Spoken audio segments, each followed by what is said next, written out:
Welcome, everyone. This is the pre-race briefing for the Richard B. Russell Olympic triathlon race and the extra large sprint race that is happening this Saturday.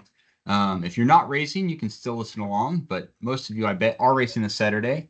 So we'll talk all about how to prep for it, what's going to happen on race day. We'll walk through the swim, bike, and run. We'll talk a little bit about if you're doing the duathlon or swim, bike, or whatever. And throughout this, if you have any questions, you can raise your hand, throw them in the chat, whatever, and we will have plenty of time at the end as well to answer questions. We'll record this, we'll throw it on YouTube after. And we have Ben Carr here, who's one of the race directors, so he can answer the really hard questions. And also, if I misspeak, he'll jump up and be like, actually, that's totally wrong, Alex. So, which it happens. It's cool. No big deal. Only because we changed things up on you. Yeah, exactly. Change things last minute. So we'll talk a little bit about me. We'll talk about pre-race, race day walkthrough, other tips, and any questions you have. To get started, a little bit about me. So I'm Alex Fuller. I'm a professional triathlete. I live here in Atlanta, up in the Cumming and Alpharetta area. I love Try the Parks. I raced it, I don't know, 5 or 6 years in a row. I won the series a couple of times, including I've won this specific race one time. So that has a special place in my heart. And I don't know, a couple other times people beat me by a couple seconds. We won't go into that, but this is my favorite race of the entire Try the Park series, and potentially my favorite race of all races if you exclude like international or out of state. But within the state of Georgia, this is the best race there is. Super excited about it. So I'm a father of 3. I raced professionally this year, last year. I finished Kona in 2022, all kinds of fun stuff. So, and I've won the Try the Park. So that's why I'm talking about it today. Let's jump into who is racing on race day. This is the normal makeup of when I'm the unscientific survey of people that decided to fill out a survey of who's racing on race day. So you have a good chunk of people that they've raced this race before. They're coming back. They raced it last year or the year before. You have a decent chunk of people that they've done another Try the Parks race, but not this specific one. And then you have a really large chunk of people that this is their first try. They've never raced Try the Parks before. Now, this is a survey for the race briefing, so like maybe it's skewed a little bit. I think there's a few more people that have raced this race before that show up, and they're like, I don't need to go to the race briefing. But it gives you kind of a hint of like, there's a lot of people that this is their first, sometimes their first triathlon, maybe their first Try the Parks race. So if you're watching this today and be like, oh man, this is my first time or whatever, you're among friends. And we'll try to keep it very, very basic and answer any questions, but we can also talk advanced if you want. But feel that you are among a community of newbies and some people that have been around a while. So by all means, don't feel like any questions you have is not worth asking. So we very, very inviting. A lot of people, this is their first race, and that's awesome. Like, congratulations. Paul, are you raising your hand? Yeah. Is it okay to ask a question? Absolutely. Okay. So the major question I'm trying to understand is the packet pickup closes at 6 p.m., which is pretty early if you're driving up. Okay. Yeah. So what's the big advantage of getting there early on Friday to get the pickup? Would I still not be bringing my bike until the day of? Good question. If you could just kind of give us a realistic, I'm going to listen, but the main thing I'm trying to figure out is, do I need to leave at 1 o'clock to get up there in time, or can I get there, that evening comfortably, sleep over at the hotel? So that's what I'm really trying to understand.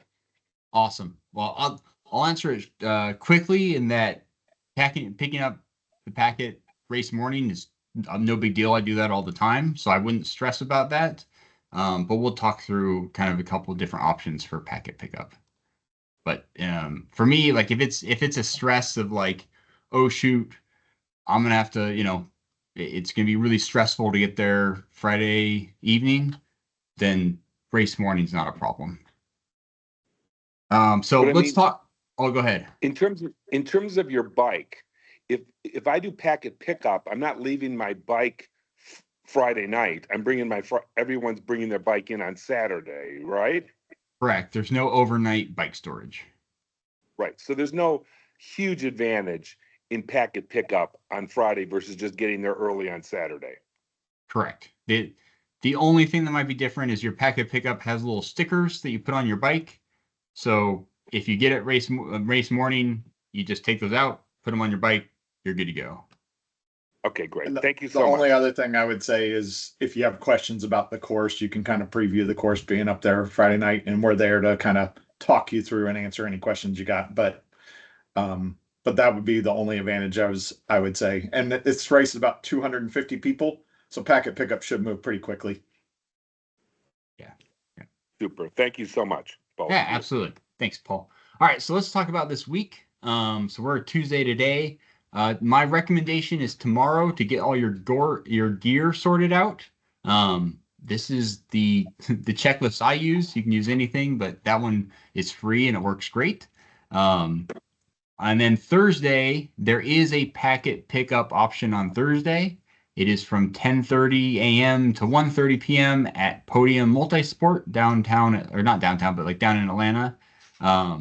They're one of the sponsors, so Podium Multisport, 10:30 a.m. to 1:30 p.m. So you can just drop down there and grab it. If you don't, then Friday evening or race day morning are options. And yeah, it's very like you come up, you show your ID, you get it. It takes, if there's a long line, it takes 3 minutes. Otherwise, it's 30 seconds or so.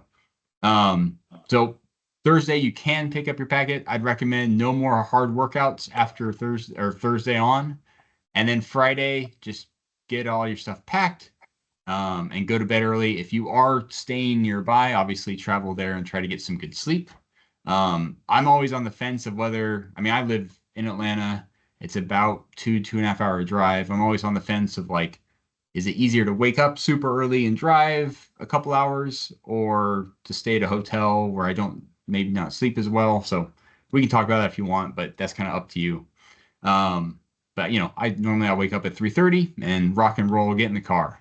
So race morning. So Saturday morning, wake up, you're going to fuel, you're going to leave the house.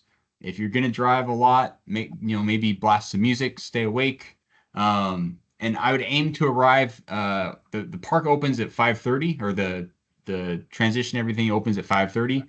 I would aim to be there at 5:30 a.m. if you can, no later than 6.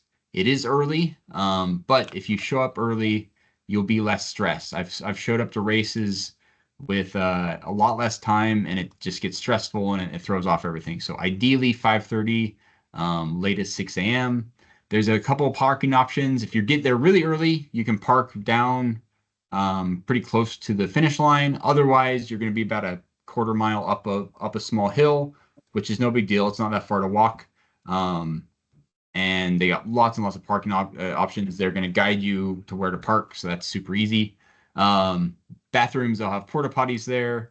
If you've already done your packet pickup, then you will need your bib to go get your timing chip. So you just show them your bib. They'll give you your timing chip to put it on. Or if you just do packet pickup, it'll be right in there. So that's super easy. But if you've done packet pickup beforehand, just remember that you have your bib.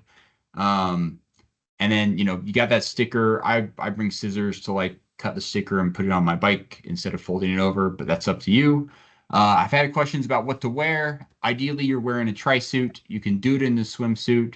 But, be careful of chafing, that kind of stuff. So ideally a tri-suit. And then my routine when I show up, I try to hit the bathroom as soon as I can, pick up my packet, my timing chip. I'll set up transition. We'll talk about that in a minute. I'll put on chamois cream, get my race kit all set up, maybe hit the bathroom again, hang out for a little bit, then start to warm up, and then I head down to the swim. Once you get to the swim, you're going to line up by number. We'll talk about that in a minute, by cap color as well, and then maybe do a warm-up swim. If we look at weather, this is what we're going to talk a bit about tonight. The weather is going to be very toasty. So the water's going to be warm, the air is going to be warm.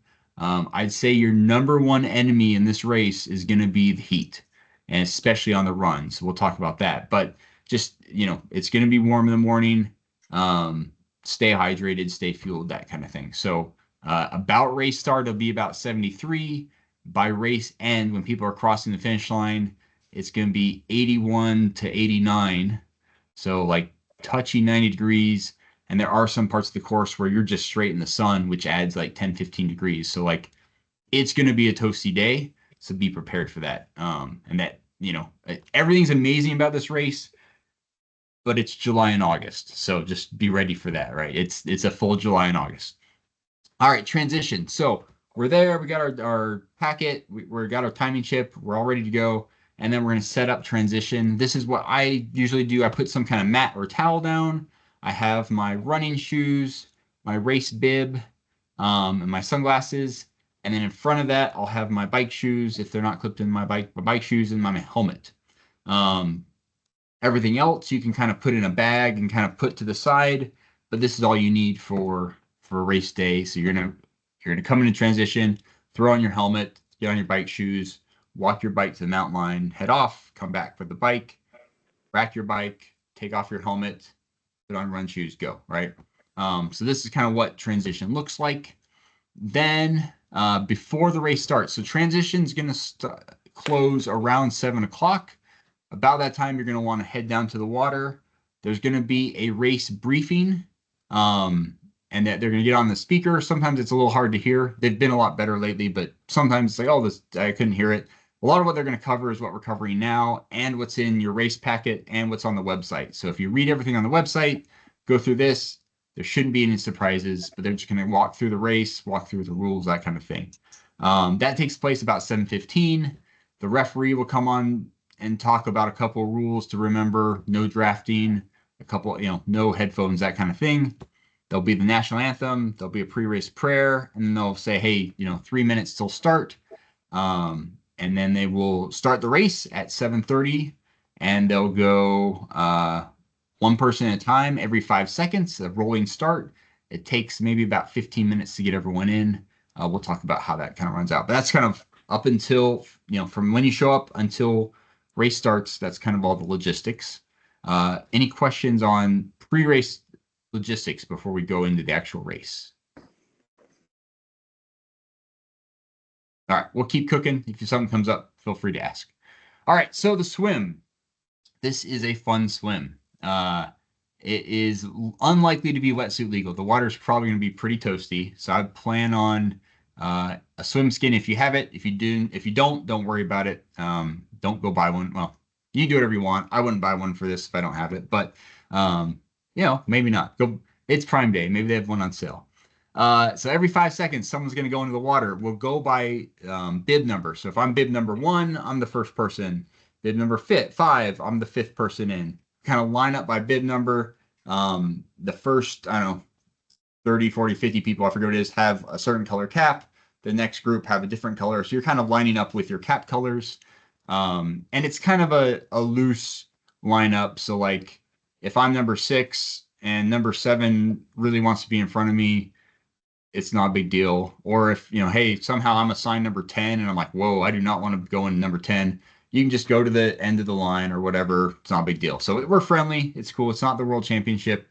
And even if it was, people are friendly there too. But the swim, the Olympic, it's 2 laps around a triangle. For the sprint, it's 1 lap. That's the big difference. You're going to turn at big tomato buoys. So like a big round buoys, and it's going to be counterclockwise. So let me get my fancy dancy laser pointer. We're going to be right here. You're going to swim out. There's going to be a big tomato buoy there. You're going to turn left, and there'll be a couple triangle buoys along the way that are small kind of siding buoys. You keep all those to the left. There'll be another big tomato way out here. You'll turn left there. You'll come in. There'll be another tomato buoy. You don't need to go to the beach. You don't get out of the water. You just turn left, just like here, and keep going. Another buoy here. You go around another loop, and then you come up. So I have a couple pictures to show. Let's see. If you wanted to look at the actual, if you want to look at like my Garmin activity to see the legit, what it looks like, I'll drop this in here. You're free to look at it. I'll have the actual course that we ran. A couple pictures. this one on the left, like this is the beach. You're running into the water. There'll be someone there with a phone that's counting down 5 seconds, then beeping, and then that's when you go. You can see here, this is them in the water. If you look at up here, you can kind of see like one of those triangle sighting buoys. And then I didn't have a great picture, but here you see a tomato buoy. So it's this big round orange thing. It's kind of blurry, but those are the ones that all turns. And then when you finish the swim, you're going to come out and it's kind of running up a little hill to the transition. So that's the swim. Ben, what do you got? I was just going to say, can you go back one slide? Yeah. The turn for your second lap, we've replaced with it's not quite as big as the orange tomato, but it is a yellow tomato round buoy to distinguish it from any other buoys. So for any sprint distance, you just go straight into the beach. Anybody doing the intermediate will need to make that turn back around for their second lap. Yeah, a yellow buoy right here. Awesome. Yep. So it's not a green tomato, it's a yellow tomato, which is that's right. Those taste good too.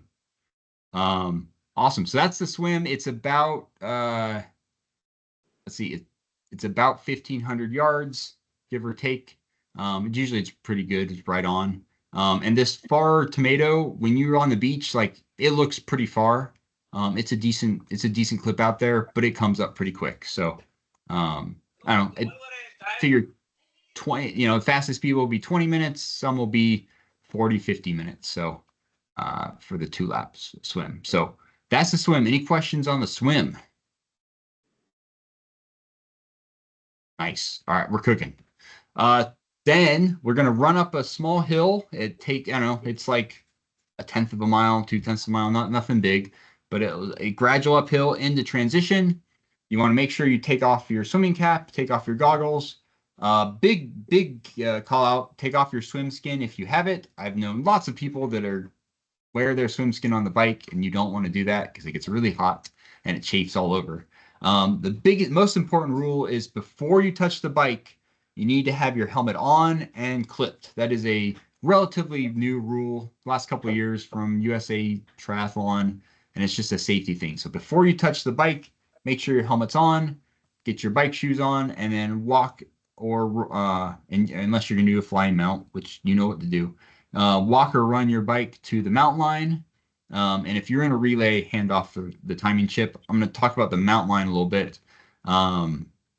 This is from the actual race.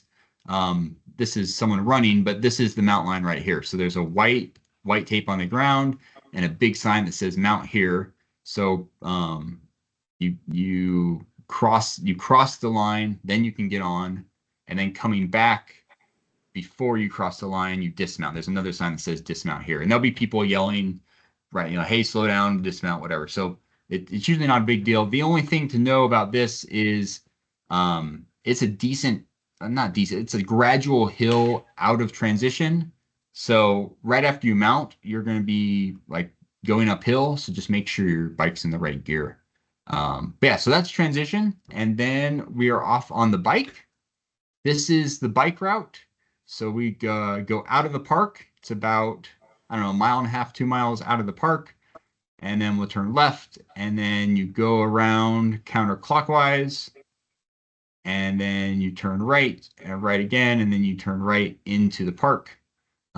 This is the elevation chart, which I don't have numbers on here, but it's some decent rolling hills. And there's a couple really good downhills that are just a blast. And then there's a couple uphills where it's like, ooh, this is spicy. But it's a great bike course, a lot of fun. Let's see, here's my notes I took on it afterwards. So coming out of T1, you're going to be going uphill, so expect your heart rate to be very high. In fact, probably for the first 10, 15 miles, that's usually when my heart rate's at the highest. Be sure to be in a lower gear coming out on that hill.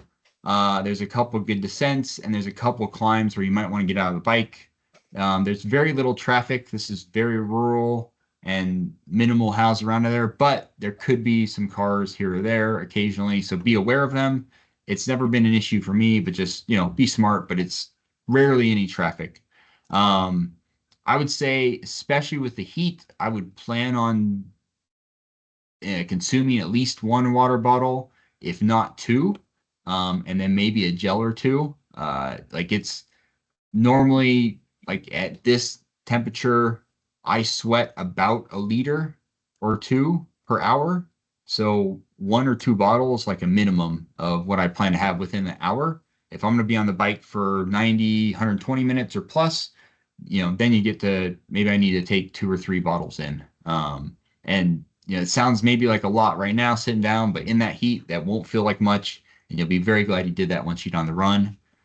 Drafting. So this is a non-drafting race. That means you need to keep 6 bike lengths between you and the person in front of you.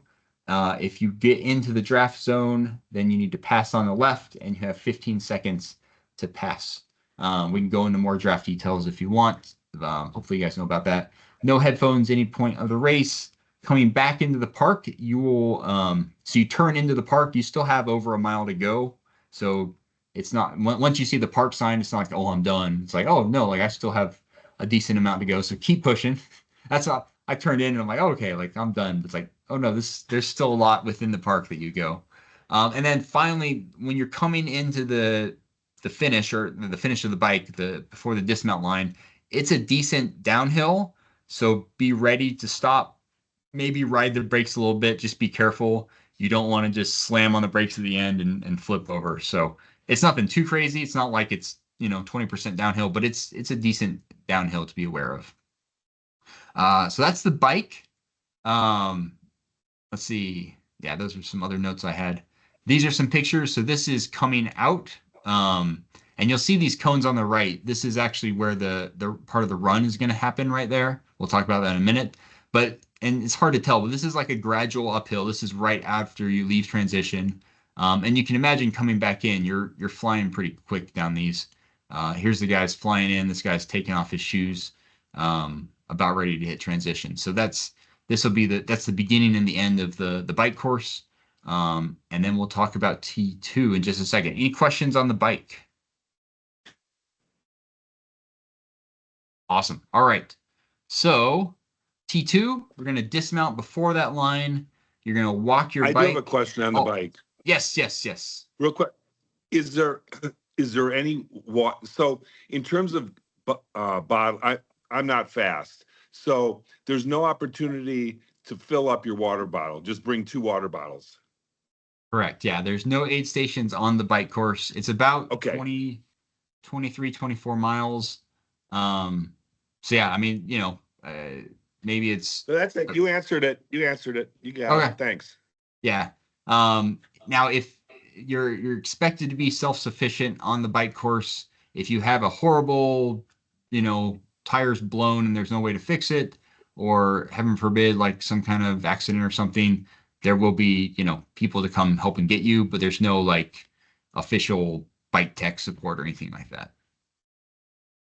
All right, T2, we're in, dismount before the line, walk your bike back, rack it on the rack. Then once your bike is racked, you can take off your helmet, switch into your running shoes, grab your number belt, hat, glasses. Definitely might want, consider grabbing a drink here or throwing ice or something on you. And then relay, hand off a timing chip. Now this is something that's come up before. So I would highly recommend some sort of number race belt, to just have your race number in. And if this is your first time racing, you're like, oh, what is this? I don't have this. Like there's not really, you can take your number and pin it on you after the swim, but that kind of takes a while. So you might want something, this is what most people use, is some kind of race number belt. Here's something from All 3 Sports. That Amazon link I just dropped in the chat, that's, it's like $7-8. It'll get to you on Thursday. So if you don't have one, consider getting something like that, but just to throw on your race number belt, or your bib, so you can have that. Let's see. So this is the run. Can you go over that again? I'm kind of old school. I've done triathlons, but not recently with all this technology. I can't just pin the number on my shirt. So you can, but you probably don't want to have it pinned on during the swim. And so sometime after the swim, you'll want to put it on. So a lot of people will just have the little belt they'll throw on to have it on the run. But if I wear, I'm not fancy. If I wear the same shirt for, I'm not fancy. If I wear the same shirt for running and biking, I can just throw it on, right? Yeah, absolutely. Okay, great. Yep, no problem at all. All right, so the run. So we leave transition where we swam, and you run up through the woods for a little bit. There's like a kind of a mulch path. There's a couple routes, but it's not too bad, and it's kind of fun because it's shaded. It's like, ooh, I'm trail running for a little bit. That's maybe a quarter of a mile, and then you hit the road, and then you turn right on this this I guess it's called Olympic Rowing Drive. I didn't know that, but it's basically a golf course. So you're gonna turn right and you're gonna run through a golf course, and you'll see people playing golf, and you're like, man, that looks fun right now.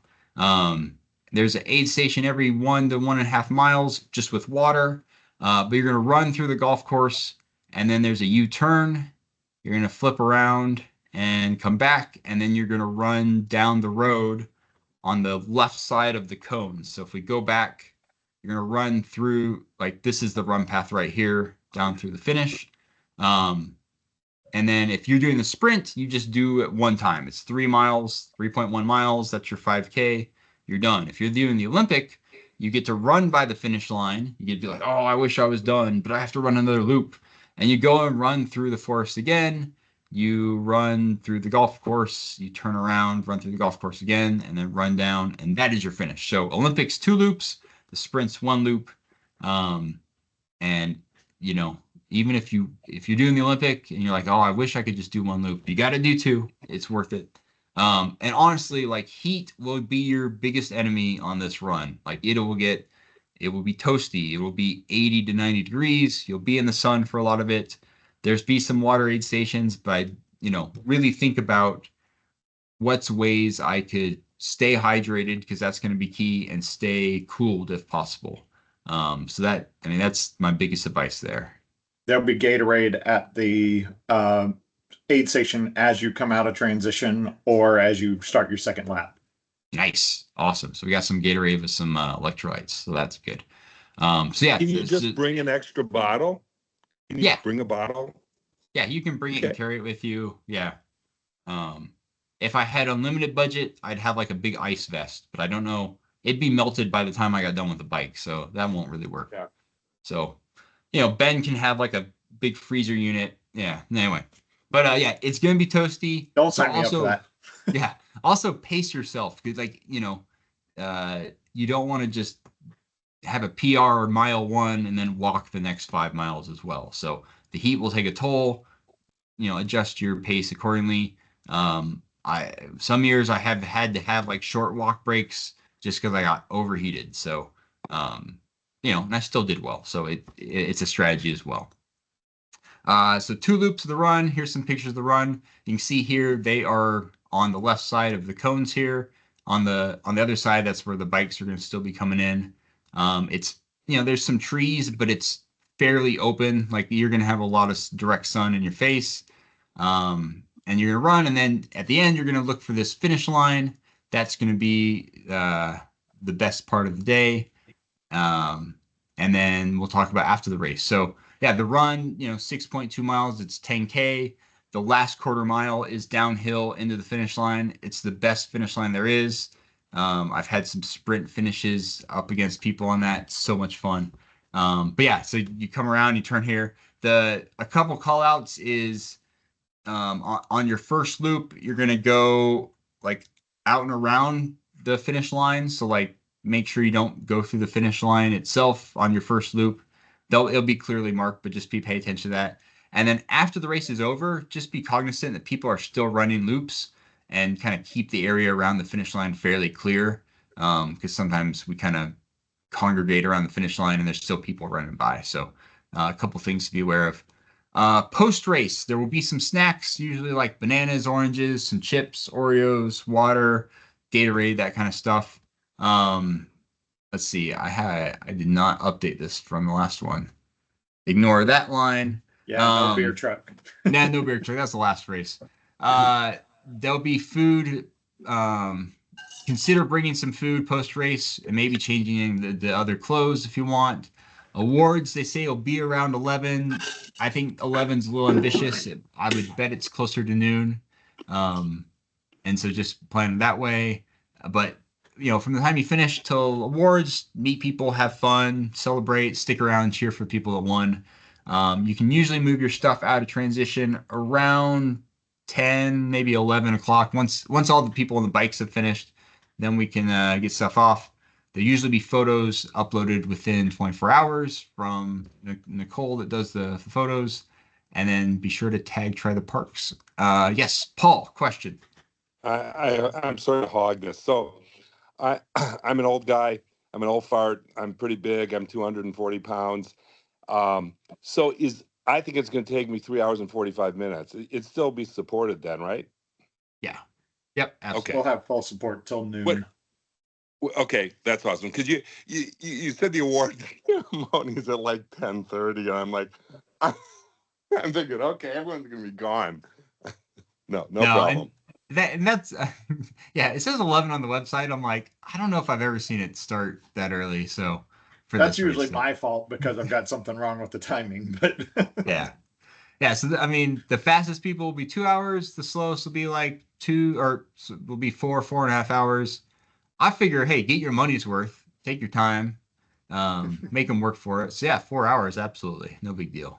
Yeah, we usually had that finish line up till 12:30. So. Yep.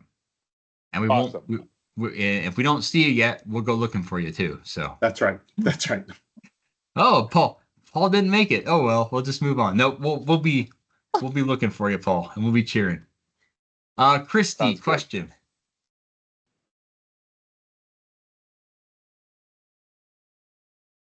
Oh, but you're on mute. If you want to ask it or type it in the chat, we'll get to it.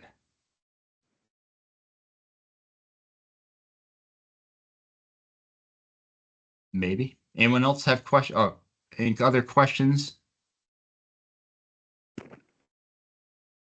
Kip, what you got, sir? Can you have like a little cooler in the transition area with different drinks in it sitting there? So every time you come to the transition, you can grab your own drink or something? So the space in transition's pretty tight. Yeah. If you had like a small like Tupperware that was maybe like a foot by a foot and you put a bunch of ice in it in your drinks, I think that'd be fine. I think like a Yeti cooler or anything like that's probably too big. But something small, you might be able to do that. Okay. Yeah. The idea is just it's not a lot of room, so this mat's probably 2 feet wide, so I could probably fit something right there. But maybe each rack is 10 feet long, and there's 6 spikes on it. So you'll just have to be in the range of your number. You don't have to be in order on it, but it is pretty tight. So, okay. Good question. Other questions? How cooked am I if I haven't really trained for the swim and I'm doing the Olympic distance? Elijah, you're not cooked at all. Now, first off, this is a super friendly race. It's a lot of first timers. The swim's about 1,500 meters, 1,600 yards or so. And there's a lot of people that, they'll do the whole thing breaststroke. They'll do the whole thing with a couple breaks in the middle. You can float on your back, that kind of thing. So, it's built for, hey, people that want to be super speedy. This is a great race. People, it's their first time. They just want to have a good time and they're nervous. It's super friendly. So Elijah, I wouldn't stress too much. I think you'll be fine. And you can take breaks on any buoy, just hang on to the buoy, or any boat as long as they don't advance you. And we have 12 boats out there. Well, I shouldn't say that. We have 12 rescue folks out there. I don't know how many boats they'll be in, but there'll be at least 8 boats. Yeah. Let's see. We'll hit Mike has one in the chat, then we'll go to Paul, then we'll go to Sean. So Mike has a question: any bathrooms along the race or only at transition? I believe the bathrooms are just at transition. So get a good bathroom break before, get a good bathroom break at T1 and T2, and you should be good. So, yeah. Paul, what's your question next? Yeah. Chip asked a good question in terms of like, a cooler and stuff like that. So are you saying like everything has to fit on a towel of X space? You Or what? you don't need a towel, but everything needs to fit next to your bike, between like from your bike to the next person's bike. So, and really you just have your shoes, your helmet, maybe a couple water bottles. Right. As far as like I'm just trying to think out Chip's, because I was thinking, oh, I'll just bring a big ice chest, not big, Yeah. but but it might be a couple small ones or something like that. Yeah, it'll need to fit in here. So, think pretty small. Okay. Sounds good. Yep. Sean. Yes, thank you. This is my first time, and from a swim standpoint, Yes. what is recommended? I know that we're going to be layered out, by what we put in our time, but for those that are more advanced, what is recommended that we don't get in their way if it's on their second turn? I just want to be. I can swim, and I've been, I'm not worried about it, but I just don't want to get in anyone's way that is doing this for another purpose than just crossing the line. Yeah, no, fair, good question. I mean, for those that are a little on the speedy end, they're going to hit a bunch of people on the second lap, not hit, but they're going to have to pass a lot of people on their second lap, including the people that are doing the sprint. So like, I wouldn't worry about anyone else, Sean. Do your race, and people that are speedy, they'll go around you, and that's their responsibility. So don't, you're good. I mean, Okay. as long as you're not like actively trying to punch someone in the face on purpose, you're good. Thank you. All right. Yeah. Just want to make sure. Yeah, no, so yeah, and it's something we learn how to do, right? Like, so someone's really taking their time, they're floating there. Yeah, it's my responsibility to just go around them. Everyone else will go around them. It's no big deal. So don't stress about that. Very excited. Awesome. Look forward to it. Thank you. Yeah, no, this is a great one. I feel a little bad for you because every race after this will be less spectacular, but you're guaranteed PR and one of the best races out there. So I'm excited for you. Brandon, what's your question? For duathlon, it's same running course. Correct. Yeah. Ben, you want to speak to the duathlon? We just run you backwards your first lap before the bike, and that's to bring you into transition with the swimmers. So you actually go up the road inside those cones, and then come back down the trail when you turn around. So that's just to create the flow of traffic with everybody coming in from the swim. So you'll come out of the little trail directly into transition, and then get on your bike and go. And then once you hit your run after the bike, it'll be with everyone else. Yeah, perfect. And the duathlon is only one lap, even if you're doing the intermediate. I should specify that it's just 3.1 miles. So it's 3.1 backwards for the initial run. Then you do the bike, and then you do the 2 laps. If you're doing an intermediate. Okay, if you do intermediate, it's the 2 laps the correct way. And I did update all our maps using Strava. There's a good integration with our website builder now for Strava. And so I updated all our maps. They have direction arrows, and I have a specific duathlon run course map on there as well. Oh, man. All right, so where am I going to, this is live Keep scrolling. quiz for Ben. You'll see them. Keep scrolling? Yeah. Oh, look at that. Oh, my goodness. This is way better than my maps. I didn't know you had this. This is great. Okay, so yeah, here's, that's the duathlon. Okay, so Yes. duathlon up, around, and back in. Okay. And then here's the bike. Awesome.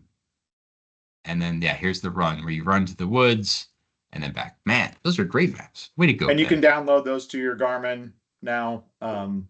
So there's the Strava gives us a little bit more flexibility that we didn't have before. Cool. Nice. All right, Chip, your question.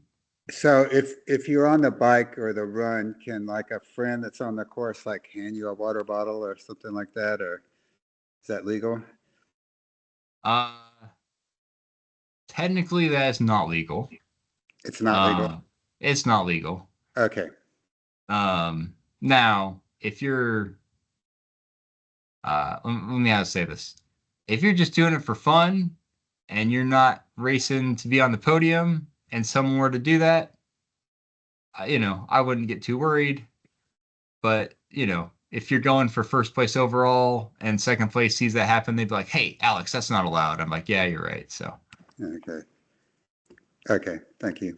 yeah, we're friends here. It's okay. But yeah, that outside assistance is against the rules. Now, if you got someone to race with you and their job was just to hand you water bottles, that's allowed.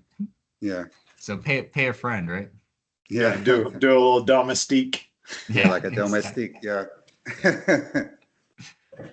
Paul. Okay, so since he brought it up, I got a continuation of that. I'm just doing this to complete it. Okay, Yeah. I've lost 15 pounds, and I haven't done one in 4 years. This is awesome. Okay, Nice. and hopefully the heat won't, destroy me. So if I wear headphones, I don't care if I get disqualified on the run. Can I wear headphones? No, that's a safety thing where that's definitely not allowed. Really? Just Yeah. one? No, none at all. Yeah, Okay. that's ones they're little sticklers on, and they'll make you stop if they see you do that. Okay. Appreciate Yeah. it. Thanks. Sorry. Yeah, I know a lot of running races. They'll let you do it. So, all right. So I'm gonna do some shameless plugs here for a minute, and then we'll go back to any other questions you have. So think of any other questions you have. But here's my promotions. So I run a website called Endurance Cadence. Specifically, we do training camps, and so we have a training camp coming up in September. I believe it's the 11th through the 14th in North Georgia. It'll be 4 days, 3 nights up around Blue Ridge. We swim, bike, and run a ton. It's a lot of fun. Food, lodging, everything's included. We have a couple pro triathletes and a couple coaches, and this is from newbies to advanced folks. So if you're like, hey, this stuff's kind of fun, I'd love to go to a training camp, see what it's like to train on like a pro for 3 or 4 days. Would love to have you. So you can check that out at endurancecadence.com.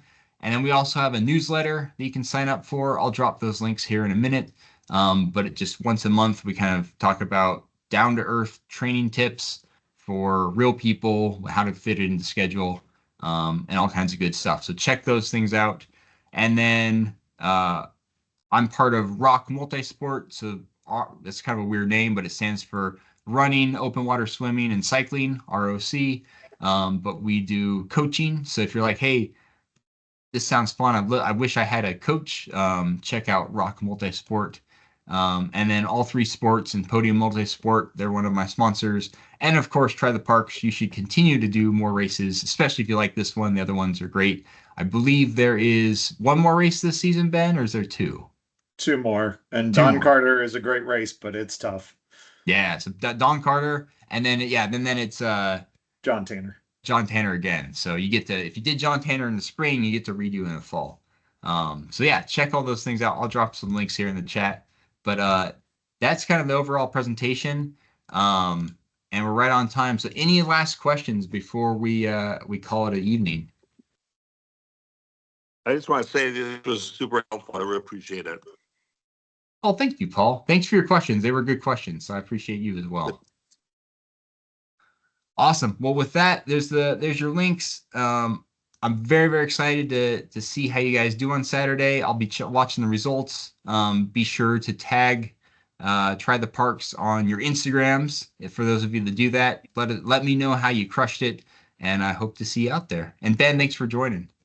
Thank you all. No problem. Thanks for doing this. Have a wonderful race and good luck. Thank you.